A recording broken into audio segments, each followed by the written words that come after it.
For the next 5 Sundays, we are going to add a brief teaching moment into our worship service, and I promise I'm taking this time off my sermon. But a little bit of background each week on how the Bible came to be. So first of all, the word canon. The word canon comes from the Greek, starting with K, canon, meaning a measuring stick, a standard, or a rule. We use this to describe things outside of the Bible, including a body of literature, a body of music, or a body of law.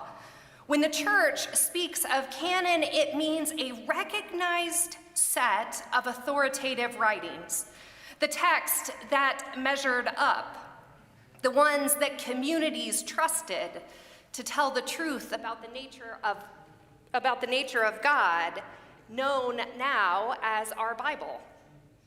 Most of us were taught this canon as a list, as Fred just shared, the 66 books that we know so well, the ones that made it in. But here's what we're going to sit with throughout this whole month. That list, our bound Bible, was actually a portion that we could consider the end of the story, not the beginning. So how did the church come to recognize certain texts as scriptures in the first place? To answer that, scholars draw a careful distinction, one that reframes the question. There is a difference between what we call the canonical process and the fixed canon. Texts were functioning as authoritative scripture within communities. They were shaping worship and forming faith and settling disputes. They were reflected on time and time again, long before anyone produced an official list. Communities gathered around certain writings week after week. They taught them to their children, and they returned to them when they found themselves in crisis.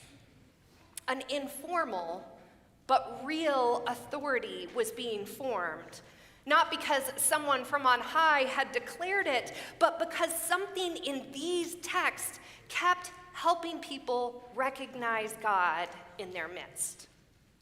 That is the canonical process.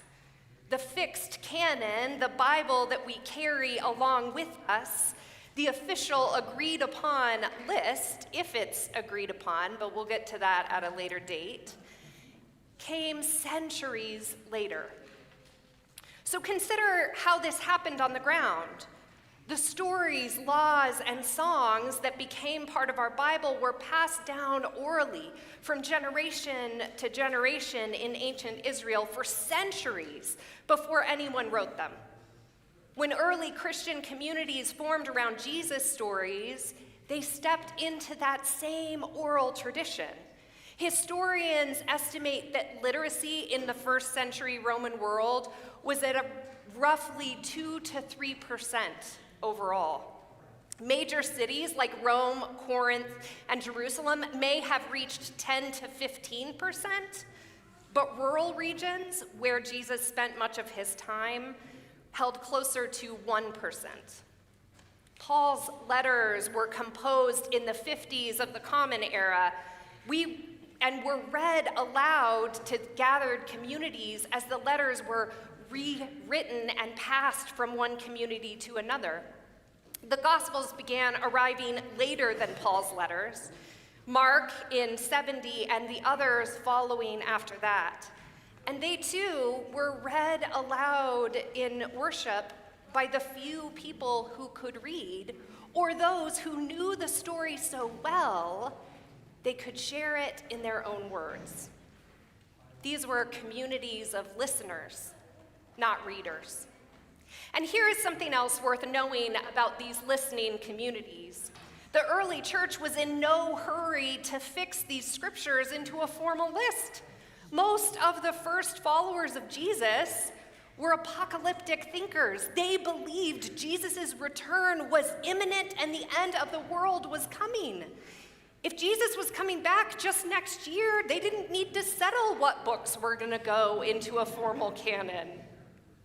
The urgency to formalize came much later, when the church began to reckon with the reality that it was going to be around for a while. And they had to start determining what it would look like to agree on these books. But the canonical process was already at work in the meantime, in the way that communities were living with these texts. So when we ask, how did we get the Bible, the historical answer is slowly and communally and through a process that is more human than most of us really are often taught. I think in many ways this makes it a little bit more honest and yet no less sacred. God's nature, God's love and grace spoke into community and after community after community so that they could come to know God and so that we could come to know God.